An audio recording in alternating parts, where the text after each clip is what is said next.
Now I would love to introduce our keynote speaker of the first day of the conference.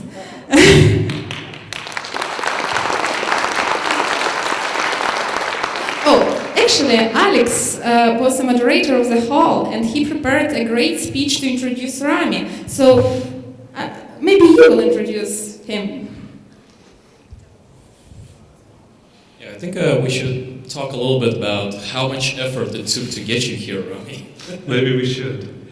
So I think it started with the fact that before we submitted the passport for your visa, we realized that the Russian holidays, victory days, are during the time that we need to do the visa. Yep. So I called you at like 9 a.m. We usually wake up at around noon. Yep. I came to Rami's place by car and said, holy shit, we need to drive to the other side of the country to submit your passport. Yep. And you forgot your socks. Yes. During that trip. I did not have my socks. So we were calling the visa agency while driving, trying to organize many things, including the passport pickup and checking your flight. Because Rami just spent 20 hours on a plane getting to Moscow. Yep. You woke up at like what? You didn't go to sleep, did you? I woke up, no, I didn't go to sleep. I went from an event, 2 a.m., drove to the airport in Los Angeles, then flew from Los Angeles to New York, then from New York to Moscow, and then drove straight into here. Yeah, so you actually arrived 5 minutes early after a 20-hour flight. I know. Right, so you're finally here. It's just, plus 1 day, but whatever. It's a time difference. Yeah, exactly. It's fine. It's fine. So I will get you the stage. Here is Rami Ismail, please.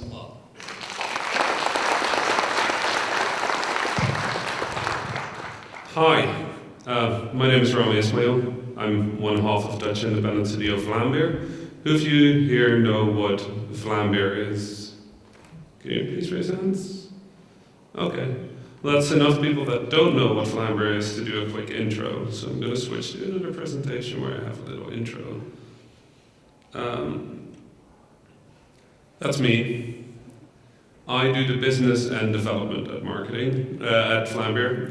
I do marketing, I do negotiations, I do programming, I do a bunch of game design, and I drink lots of Coca-Cola.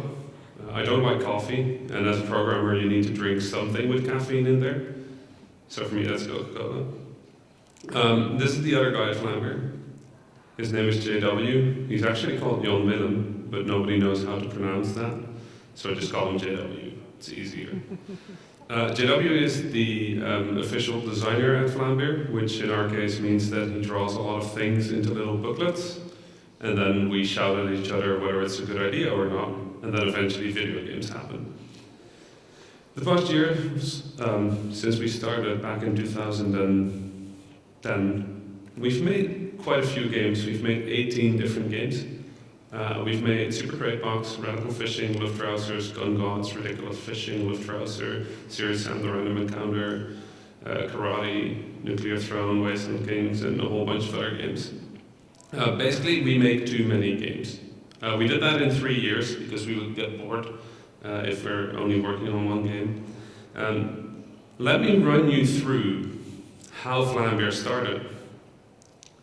I started making video games when I was 6. That sounds ridiculous, but it's kind of true. When we got our very first computer, it was one of those MS-DOS computers, and on the computer was something called QBasic. Is that right? QBasic had a game, and the game was called Gorillas.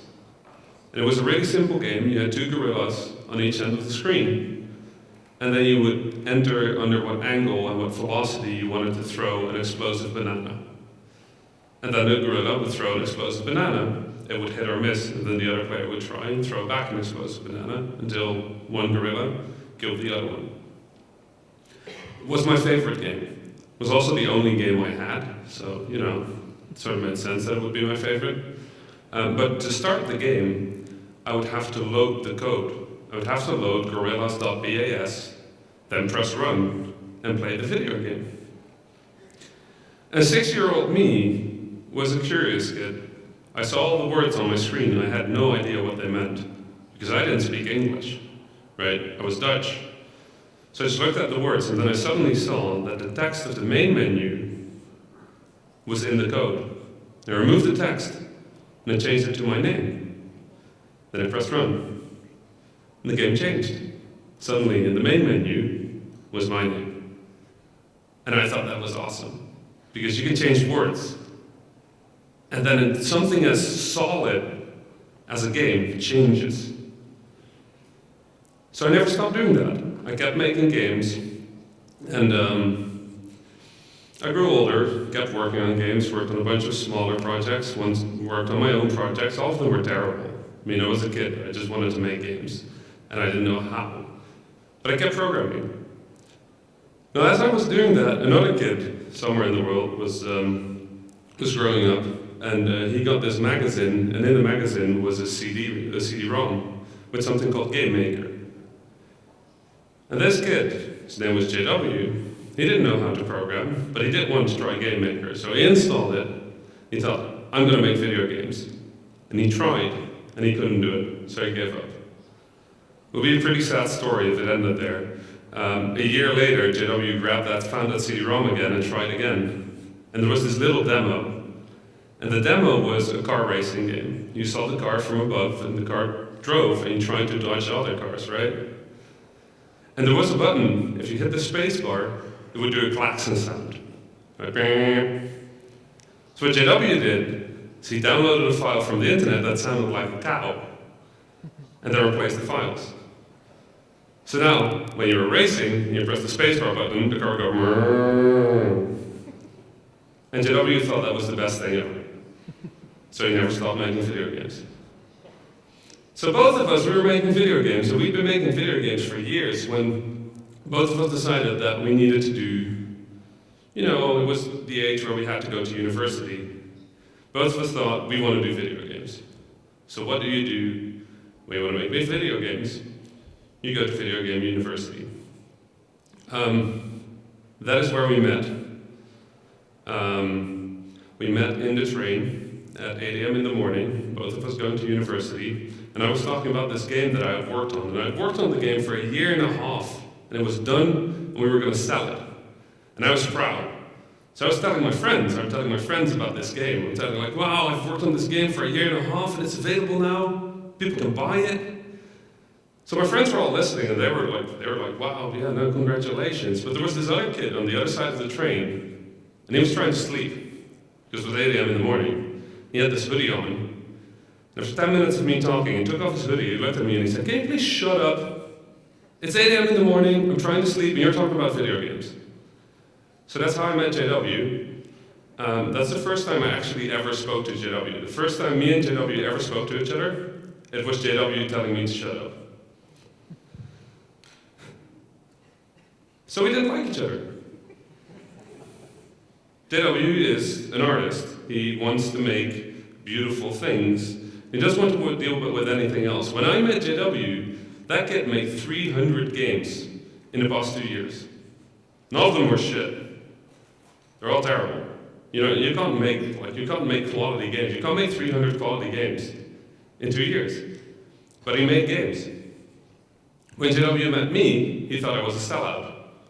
I made games for commercial purposes. I made games that I wanted to sell.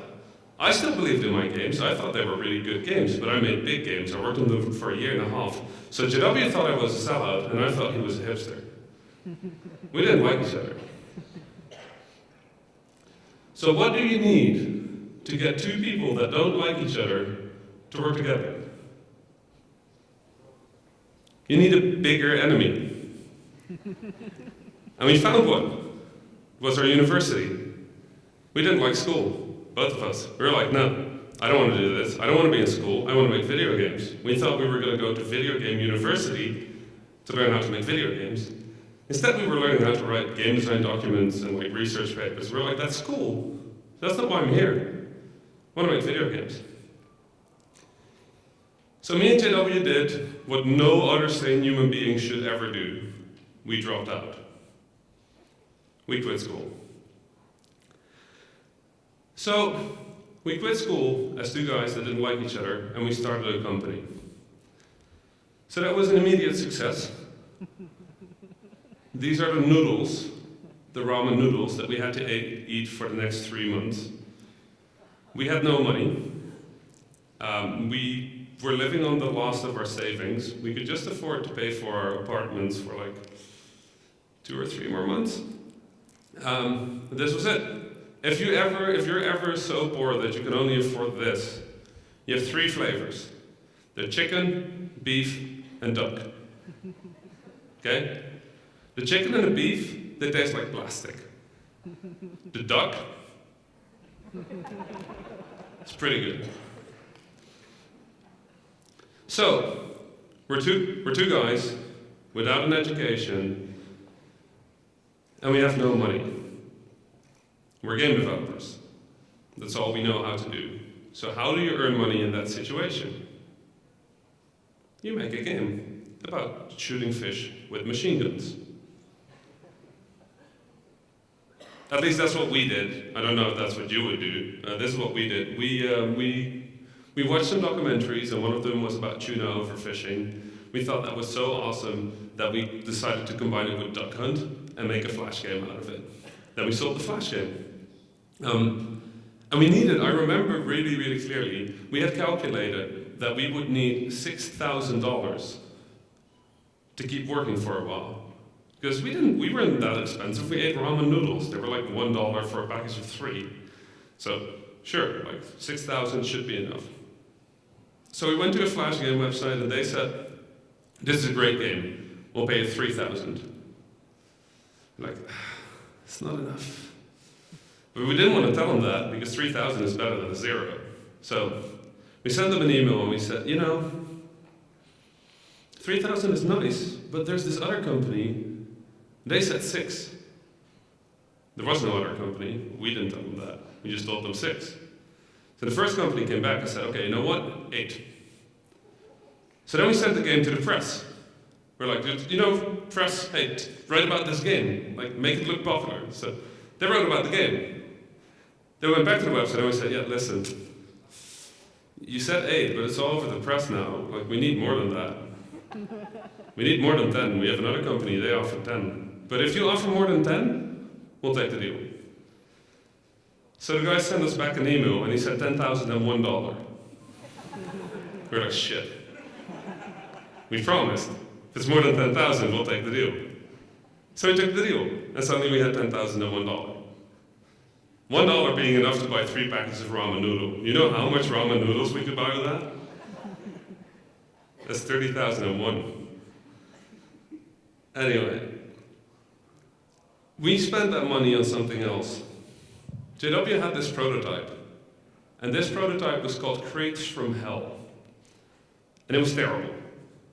So the goal of the game was really simple. You are that little figure, this thing. And these little green things try and touch you. When they touch you, you die. You don't score points by killing the enemies, though. You score points by collecting one of these little crates. And in each of the crates is 1 point and a weapon. But you don't know which weapon. Can be a better weapon, could be a worse weapon. So me and JW, we talked about this game because we both felt there was something there. Like, it could be good, but it wasn't. It was ugly, didn't sound nice, was way too hard. And that whole mechanic with like picking up the crates, it was kind of nice, but it wasn't point there. So we went and we spent $6,000 of our $10,001 to turn Crates from Hell into Super Crate Box. Now, Super Crate Box was the game that made us famous. And we didn't expect that. But suddenly this game, which we released as freeware, completely free, was spreading around the internet like wildfire. We had a Twitter account, it went from like 200 followers to like 3,000 followers in a few days. And people were playing the game. It was in the press, it was getting nominated for all these awards. People were talking about it on like Rock, Paper, Shotgun. We had an article on Kotaku, we had an article on like all the websites that were big back then. It was huge. We had no idea what was happening. And more importantly, we got nominated for the Independent Game Festival Award. Does everybody know what the Independent Game Festival Award is? Does anybody not know what the Independent Game Festival Award is? Just raise your hand, it's fine if you don't. The Independent Game Festival Award is the equivalent of winning an Oscar in indie games. It's the biggest possible prize you could ever win as an independent game company. It's peer controlled, so your peers vote for it. Other industry members vote for it. And if you win that, you've made one of the best indie games of the year. We got nominated for that. So the ceremony is in San Francisco. We flew to San Francisco. We went there. We went to the ceremony, and it was fancy. They had like big expensive meals, although nobody told us that big expensive meals means that you get like this much food. It tasted nice, had like 7 flavors or something. We didn't win, but it was fine. At GDC we met every single one of our heroes. Every person that we'd heard of was at events like this. So we talked to them, we learned, we talked to press, we talked to everybody. Suddenly we felt connected to the indie scene. So yeah, we had some money left. So what do? We made a first-person shooter about gangster hip-hop on Venus, in which you play the record label holder of a hip-hop label that also happens to be the god of guns. This entire game is set to a gangster hip-hop soundtrack. We got an actual rapper, a real rapper, to rap the soundtrack for us. And the entire game is in Venusian, which is the language of Venus, which doesn't actually exist. So we had a rapper come up with a language of his own. So I have no idea what he's singing, but hey, sounds cool. GODZ was strange because we released it through a website called Venus Patrol, which was a really big indie initiative, so suddenly people started to know our name even better. And then they started asking us to speak at events, which is kind of crazy when you think about it. At that point, we had started just a year ago. We had made 2 or 3 games, and people wanted us to speak at events and know what we thought of important things. And we're like, well, okay, we'll go stand in front of a lot of people and say words. And the interesting thing about that is that we found it teaches you as a speaker as much as it teaches an audience, because you get to talk to the people. So we just kept doing that, and we kept doing that more and more. And in the meanwhile, we got this email. This email was from a bunch of guys in Texas, and they held the IP to a game series called Serious Sam. Does everybody know what Serious Sam is? Good. Serious Sam is this really fast first-person shooter. It's made by Crow Team, and it's a lot about really fast-paced action. And these guys from Texas, they came to us and they said, guys, listen, we own the IP to Serious Sam, and we want you to make a small Serious Sam game for us. And we thought, these guys are suits, right? They're like, they just want money. They don't care about video games. They want us to make Super Crate Box again, but just make it look like Serious Sam. And we said, no, we don't want to do that. But then in the back of my head, 14-year-old Rami was like, you love Serious Sam. You're going to make Serious Sam. You're not going to say no. So me and JW made a compromise. This really simple compromise. We said, what we're going to do is we're not going to say no, because little me would never forgive me. What we're going to do is we're going to come up with the worst possible idea. It's the dumbest idea we can think of. And we will pitch that. And then they will say no. We won't have said no. We can live with ourselves. So we started thinking, what is Serious Sam? It's super fast-paced first-person action, right? It's fast, it's screaming enemies, hundreds of them coming at you. So we said, what is the opposite of that? The opposite of that is obviously a turn-based RPG. So we said, you know what? We will make a Serious Sam turn-based RPG. So we sent them an email, they sent an email back, and the email just said, yes. So then we had to make a Serious Sam turn-based RPG. Which we did. This is called Serious Sam the Random Encounter. It is a turn-based RPG about Serious Sam in which you fight hundreds of enemies at once. And it actually works.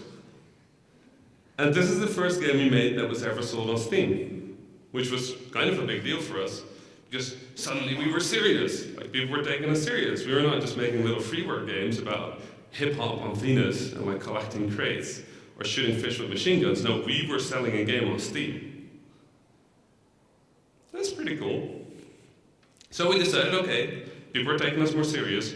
What do you do when you become more serious? You go to events, right? You go to events and you show your games. So the first time I went there, I was terrified. I've never been to a public event before as an exhibitor. So we had our booth, and I was just like, oh, nobody's going to take us serious. So what do all booths of big game companies, what do they have? Tons of merchandise. So I went to a merchandise company and I said, I want to buy all of the merchandise.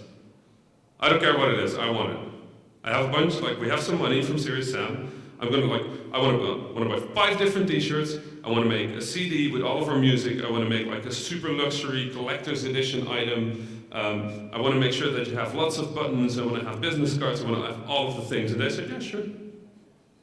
So I bought all of the merchandise. This is the very first booth we did. We had 5 different t-shirts. We have this super crate box, that's this thing. It's a box with all of our games, and a t-shirt, and a limited edition art print, and a bunch of buttons, and a USB stick with a bunch of stuff released. It's $50. We sold all of this stuff in the first 2 days. Like, wow, maybe people do know us. So suddenly we were doing events as well, and it was crazy. It was wonderful. Like, people just came up and said like, oh, wow, I love radical fishing, I love Super Crate Box, I love GODZ, and we're like, wow, okay, that's cool. And in secret, we had started on this game. Ridiculous Fishing is an iOS version of the game about fishing with machine guns, because we thought, you know what mobile really needs? It needs a game about fishing with machine guns. So we started working on this in secret with a really cool team. One guy from New York, Zach Gage, and one guy from Chicago, Greg Wolland. And after 6 months of great work, it was going really well, another studio in San Francisco found the original Flash game and decided that they would make our game before we could. So when we saw the trailer for Ninja Fishing, which is basically our game, but with a fat ninja instead of a cool redneck, we were terrified, because we weren't done yet. We had like a half a year of work left, and they were releasing in like 5 days. So we on Twitter, like everybody exploded. People were like, you can't just rip off an idea like that, that's not cool. So we waited for an email from the cloners, and they sent an email, and they said, yeah, we cloned your game, we're sorry, we can put you in the credits. Like, we don't want to be in the credits, we just don't want you to steal our game. They said, okay, we'll give you money. Like, I don't want money. I just want you to not steal my game. They said, so then what do you want us to do? I'm like, you wait with releasing your game until we're done with our game, and then we release at the same time. Then they sent us an email, oh sorry, we released it yesterday, bye. So then Ninja Fishing was launched, and it was our game, only they were here first. And that was depressing, because we'd been working on this for a while, and Ninja Fishing was doing really well.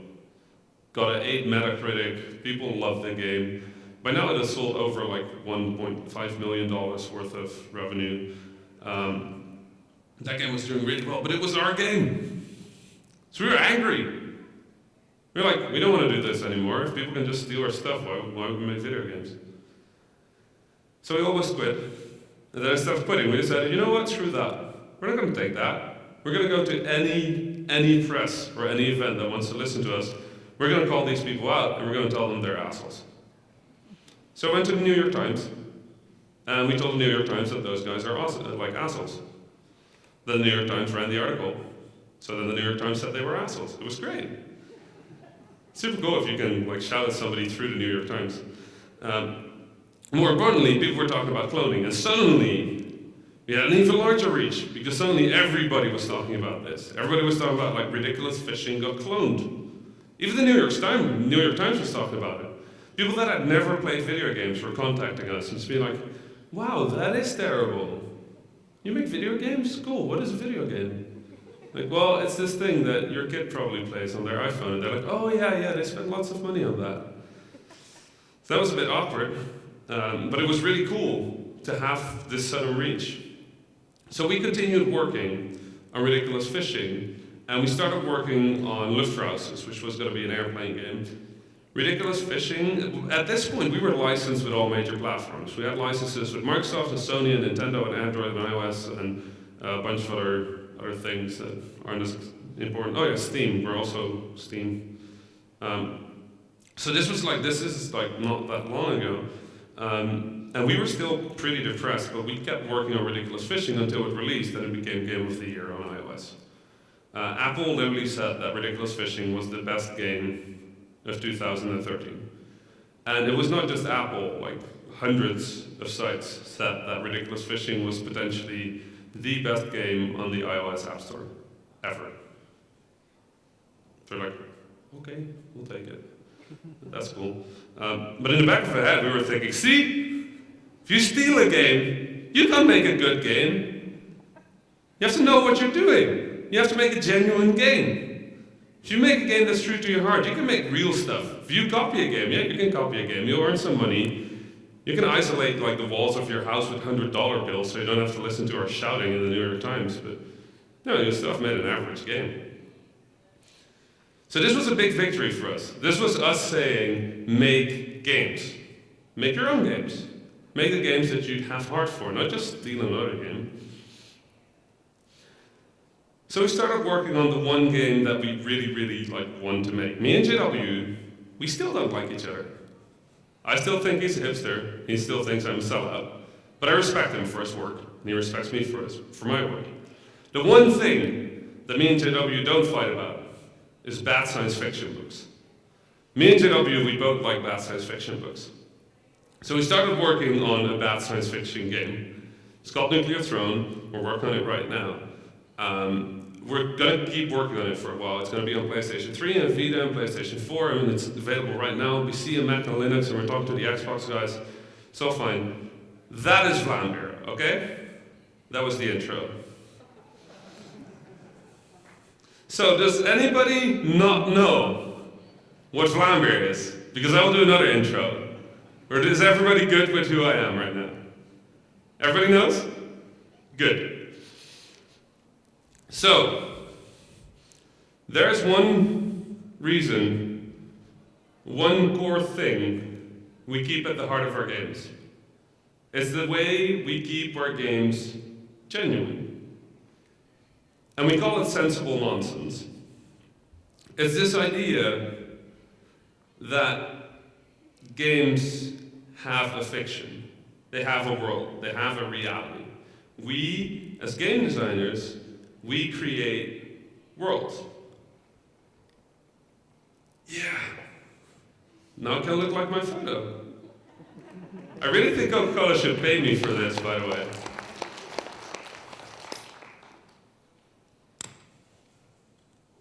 I should do that.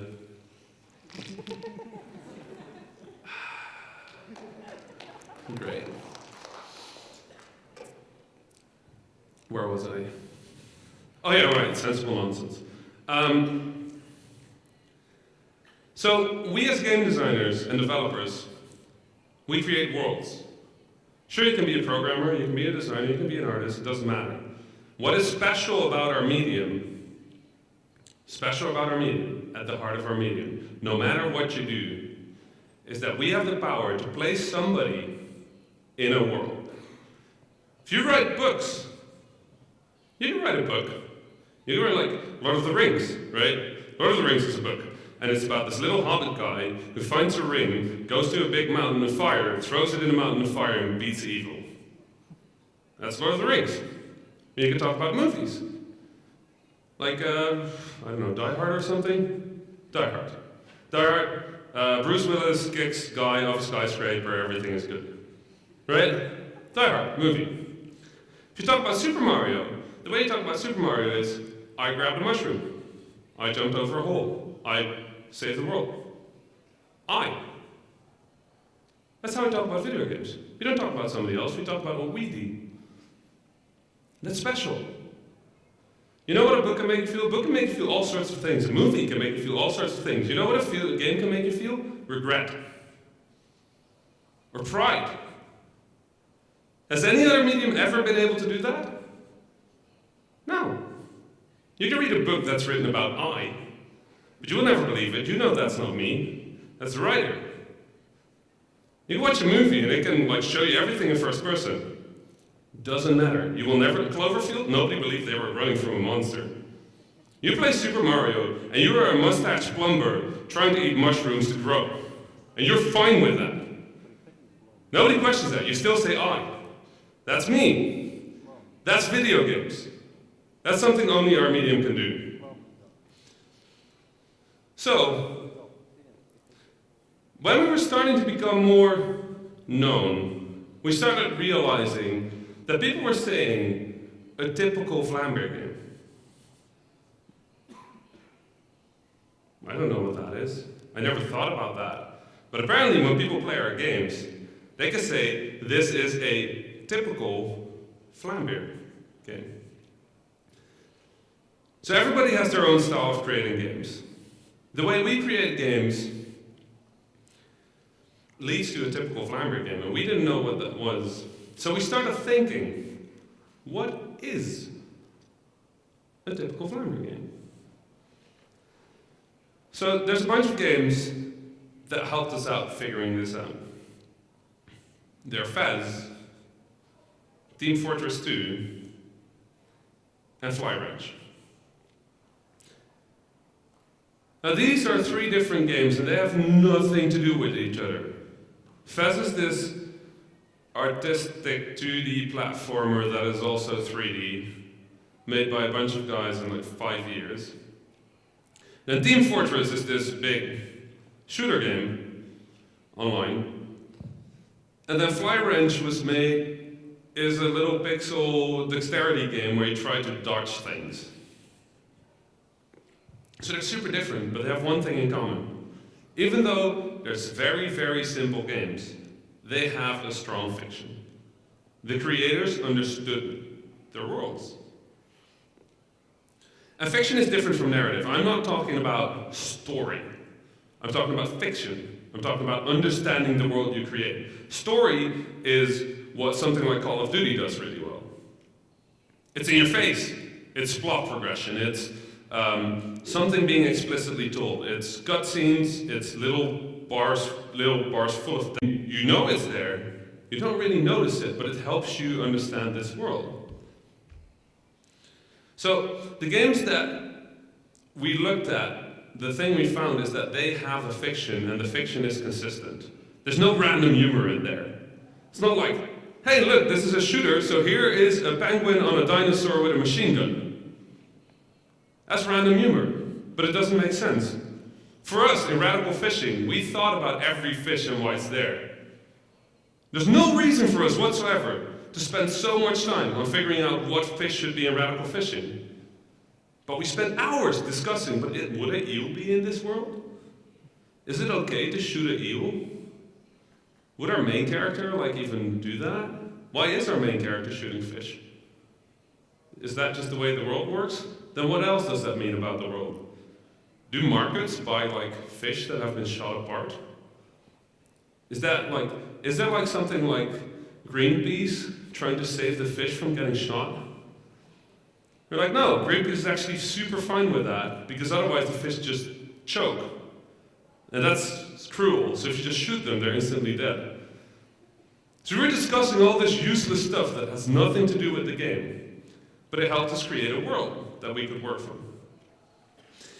And a fiction like that is applied to everything. You can't just do here's fiction, here's no fiction. You have to work from it. It infects the game, right? And it affects things even outside of the game, like the marketing. So let's take another look at those games before. So Fez is not quite about 3D. It's about this little character that happens to live in a world that is 2D, but he gets his little hat and then suddenly the world is 3D. This is a really interesting level in Fez if you've never played it. So the way Fez works is, you see the world from this side, right? And it just plays like a Mario game. Then if you press the button, the screen rotates. And your guy stays in the same space. But now you look from this side, and it still plays like Mario, but the world has changed. So you can keep rotating to get like new platforms or new possibilities.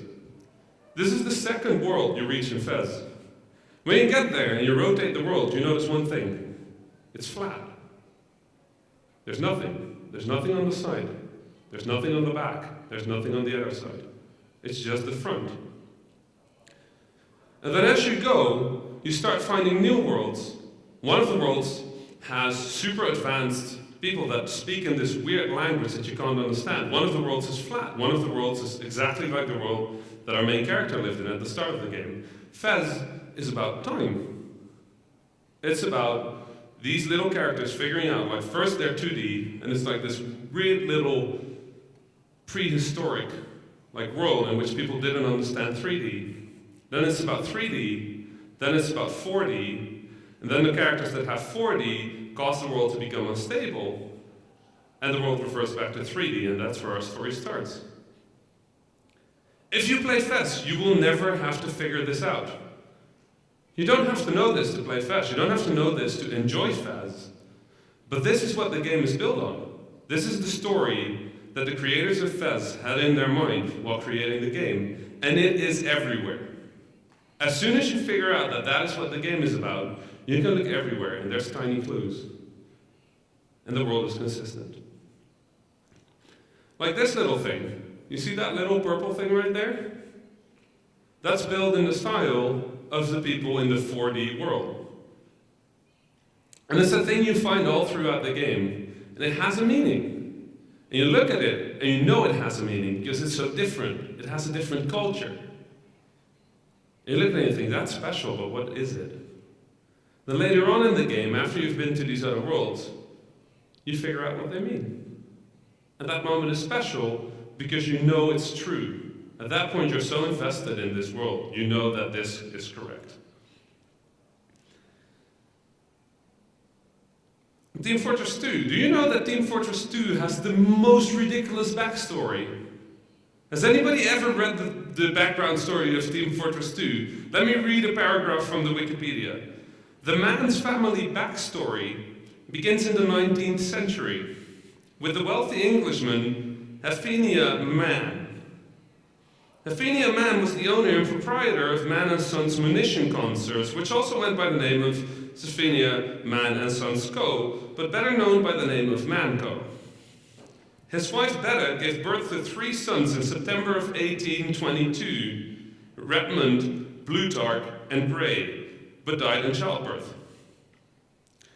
Around 1850, Safina traveled to the United States with Redmond and Plutarch to expand the munition business.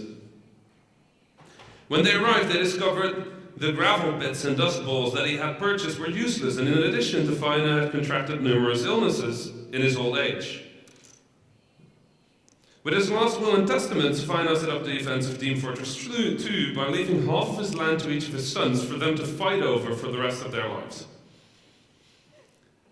This is a shooting game. Let me grab my charger, by the way. My laptop is giving an almost empty thing.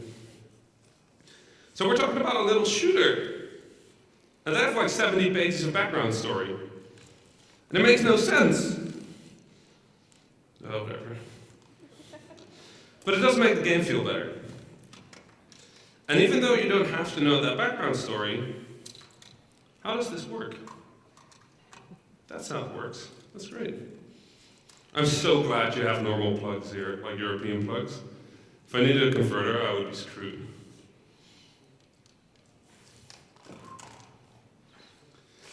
Let me take another Coca-Cola break.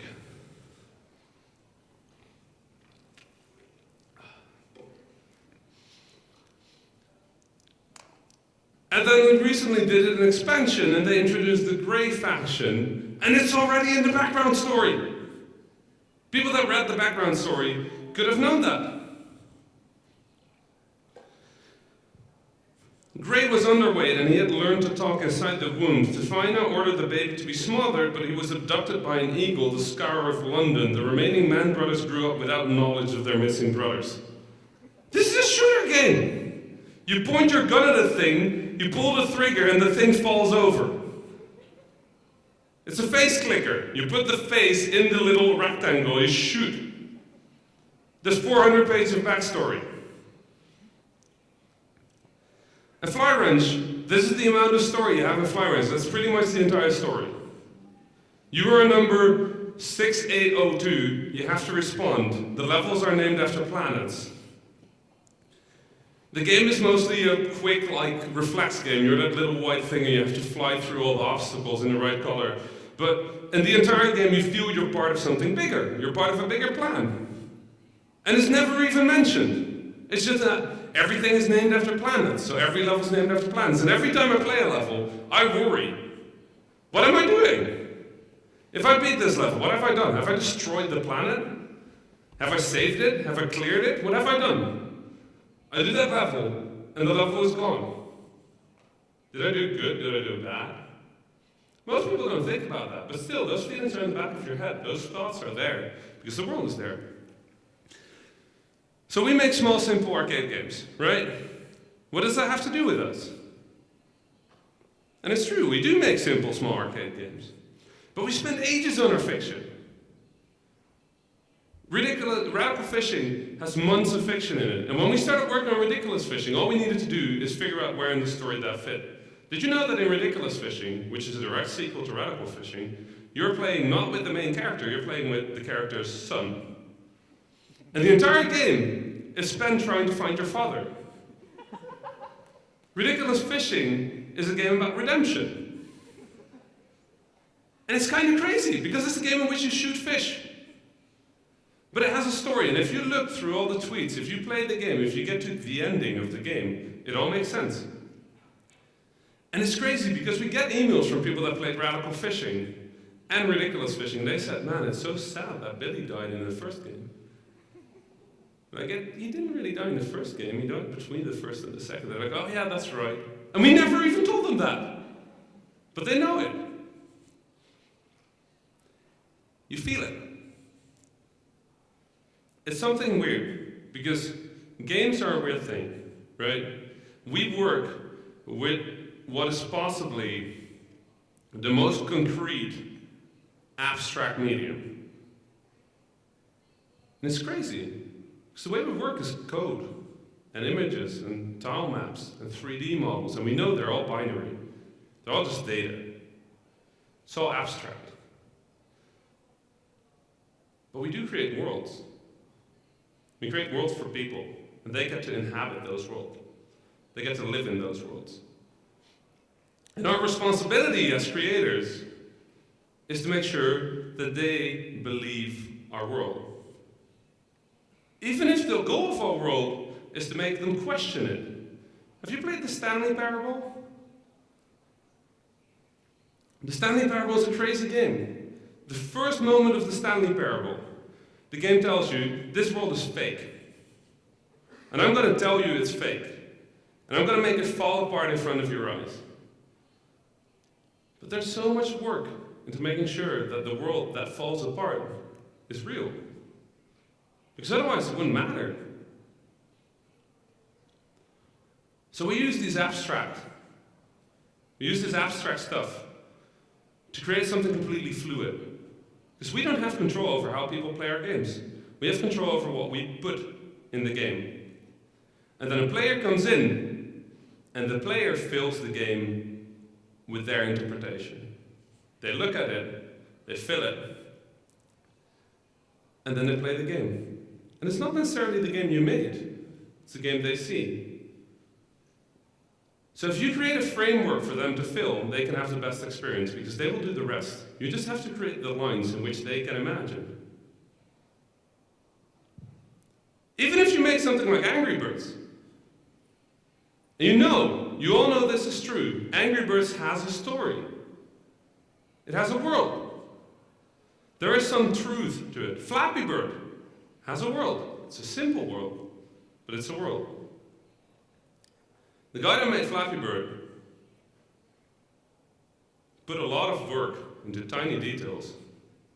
I tried to clone the game for fun, as a challenge. If you ever want to know how good Flappy Bird actually was, I challenge you to clone it. Make a game that feels exactly like Flappy Bird. Try it. It'll be fun. It will also cost you 3 weeks of your life. So how often good fiction helps us make good games? Super Crate Box. Simple arcade platforming game, right? These are the 3 levels. Could somebody tell me the story of Super Crate Box based on these 3 screenshots? This is level 1, this is level 2, and this is level 3.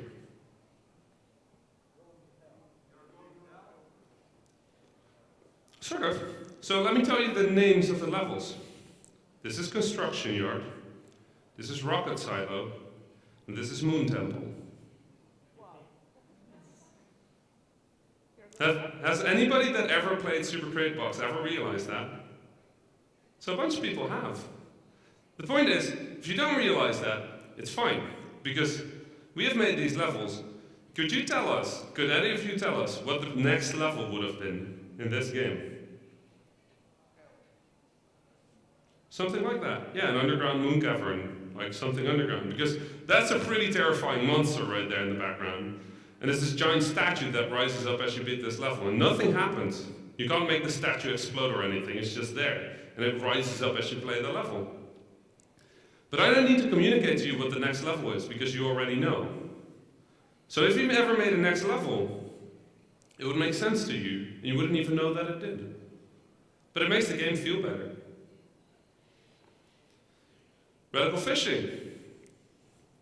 Radical fishing never mentions anything about its main character. All it mentions is that our main character got scared of their partner, bought a gun, went to sea, and has been fishing for the past 30 years with a gun. It's absurd, sure. Is it random? No. It's just absurd. And we know it. It's also not very important. Ridiculous fishing, though, we build on radical fishing. And suddenly that story becomes really, really, really important. And it surprised even us that we knew what the story was.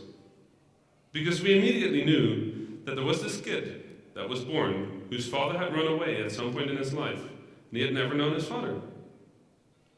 And he wanted to know about his father. So he chased after it. I'm pretty scared of Billy as a main character. I don't like him. He left his little son, went to fishing, started shooting fish, and then left his son without ever sending a message, except for the first message of the game. Ridiculous fishing marketing used one image over and over and over again. It's a bottle with a gun and a message. It's a message that Billy sent to his son, and that's what triggers the entire game. Does this matter to you when you're shooting fish? No, but it mattered to us, because when we were working, we never had to talk about the game. Because we all knew. We'd been talking about Ridiculous Fishing's world for ages. So when we said we needed a new fish, we didn't have to explain what kind of fish it was. We just said we needed a new fish, and our artist would know what we need, and our programmer would know what it needed to do, because it had to make sense in the world, and we all understood the world. Let's do a little exercise. I say the word sun, as in the sun. Think of the very first word that comes to mind. Okay? What word do you have? That's not... Sorry? Sky. Who else had sky? 3 people. You. Light. Light? Who else had light? Maybe 10 people. You. Moon. Who else had moon? This is the ambiguity of words. When you say sun, we all think we're talking about the same thing. We're not. You know why not? Because we all have a different reality. We all live in this same world, and we all have different experiences. But I could do this with any word that we can come up with. I could say bridge, and I wouldn't be able to get 20 people in the room to agree. You can try it. Try it with some friends. Try it with people that you've known for all of your life. When you say sun, you're not talking about the same thing. You might be talking of holiday. I thought of holiday. Because when I was a kid, I would go to Egypt. And Egypt had the sun. So I think of holiday. Pretty sure there's like 4 or 5 other people that think of holiday. But we're not talking about the same thing. So when you communicate about a game, when I say platformer, who of you is thinking of a top-down game? I was. So when I tell you make a platformer and you make a 2D game, I say, no, that's not what I want. I said platformer. You said, but this is a no, I said that. I meant top-down. They're like, oh. This is how hard communicating in our business is. When I say a character, it needs to be funny. That doesn't mean anything. When I say level 3 is too hard, that doesn't mean anything either. We're dealing with this all the time. The way we found to fix it is to talk about our fiction. We talk about our fiction so we all have the same world that we live in. So that when I say sun in Nuclear Throne, my entire team understands what that means.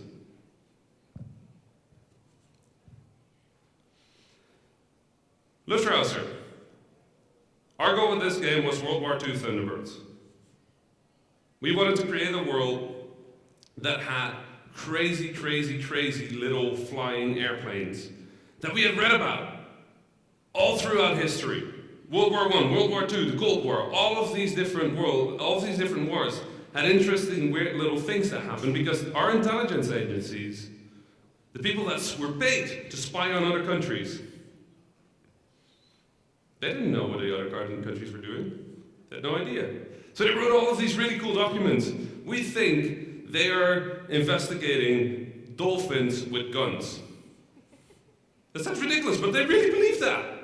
You can go back and find documents about how do we defend ourselves from dolphins with guns. These are real documents, and we found those documents on the internet someday, and we thought we need to make a game about ridiculous weapons. And that's LUFTRAUSERS. And the first thing we did was we came up with like 100 historical facts about the LUFTRAUSERS.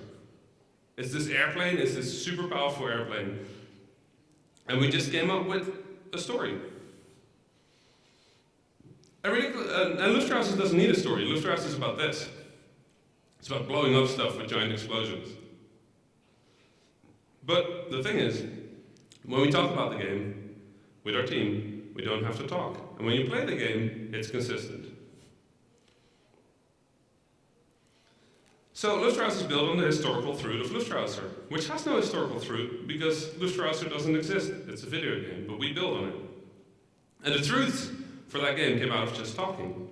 We just sat down a team, we talked to them for 3 days straight. And they talked to us.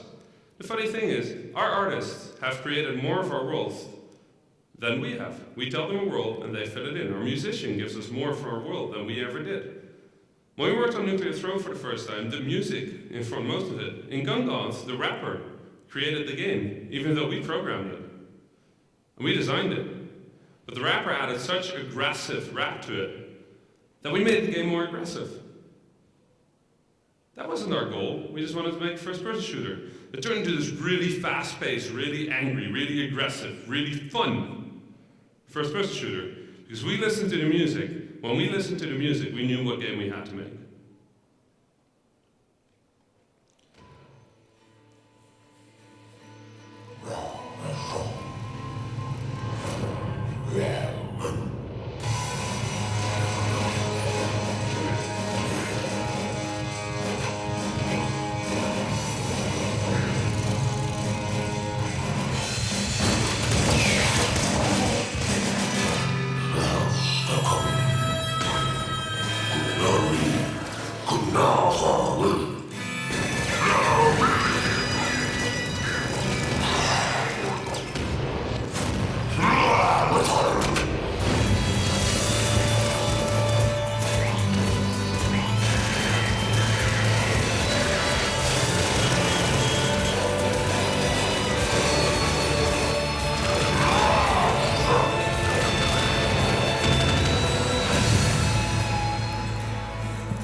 So, is Nuclear Throne. It's our new game.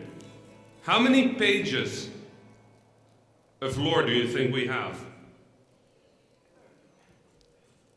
It's a trick question. We don't really write down our stories, but if we would write them down, we could write a book. We have background stories for each of the 11 characters in our game, except for one. It's eyes. We have one character that when the world ended, their face sort of melted together. They became blue, and they grew 200 eyes on their head. That character is eyes. So we know the backstories of all of these characters because they told us the backstory. That's sort of the idea. But eyes doesn't have a mouth. So we don't know the backstory. Because it never told us. And it's crazy, but when you listen to eyes in the game, it's the only character without voice acting. It just goes, and that's eyes. And when you find eyes in the game, because you have to unlock it at some point, it'll be in a location where it doesn't remember where it came from either. So all of our characters have a background, and all of our levels have context. And we know what the context is. And we do intend to explain it to you, but we're not going to tell you through a story. We're just going to put it in the world. Just tiny little hints, every now and then, because we know why it should be there. You don't, that's fine. The big question, as a game designer, or as a creator, is not how, it's not what, it's why. That's the question. If I ask you why, for anything related to your game, if you can't give me the answer right away, something went wrong.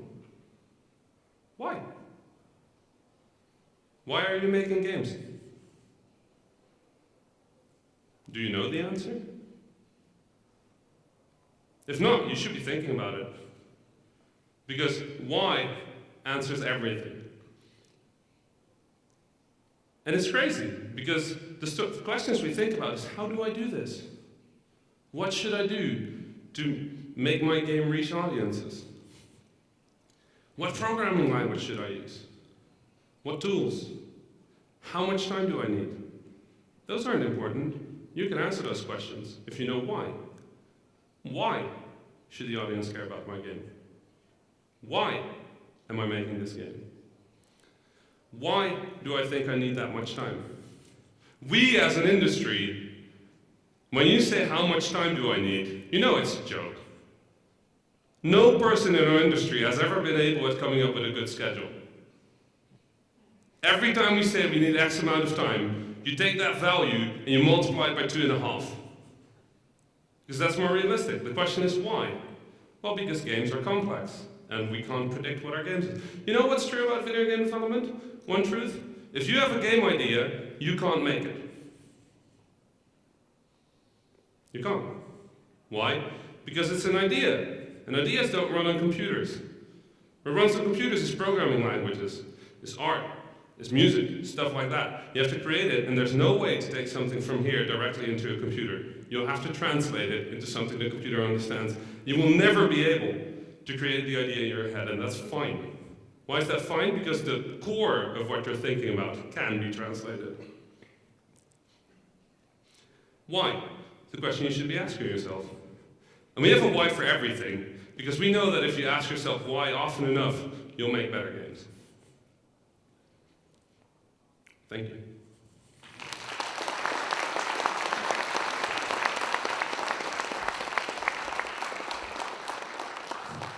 I think we have time for about 6 questions. Sure. So before we do questions, real quick, I'm going to make a deal with you. I don't know if the camera is on. I don't know if this is going to be broadcast. Yeah, this is being recorded. Okay. I will answer any question you can ask me, honestly. Even if I have to break an NDA, I don't care. Okay? So, throw me some questions that are fun. Есть вопросы? Поднимайте руки.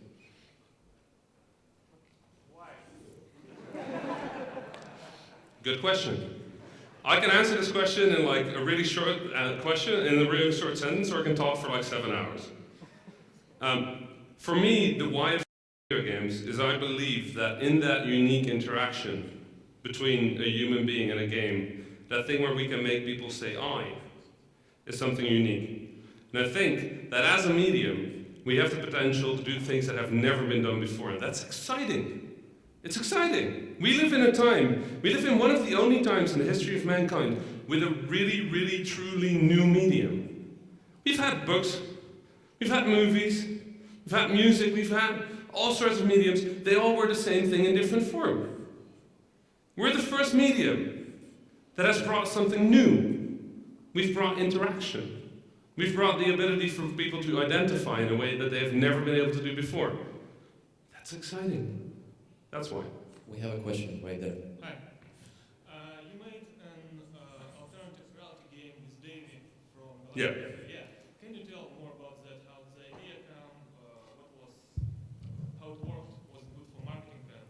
Yeah. So when Ridiculous Fishing was almost done, we had 3 empty days in our marketing schedule, and it was the 3 days before launch. I had misguessed how much content we needed to pull the game through from the moment we announced it to the moment we released it. So I decided that we had this world and we kind of wanted to do something fun with it. So we created an alternate reality game. And it was called Birder, and Birder was a fake version of Twitter. So we launched a fake social network. We said Birder is real and it's going to be a thing. So we got people to sign up. People, you know, they might have suspected that it wasn't real, but hey, whatever. We just treated it as if it was real.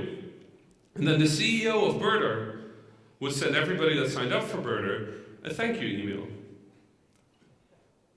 And then the CEO of Birder sent a message to his secretary that accidentally was forwarded to everybody that was signed up.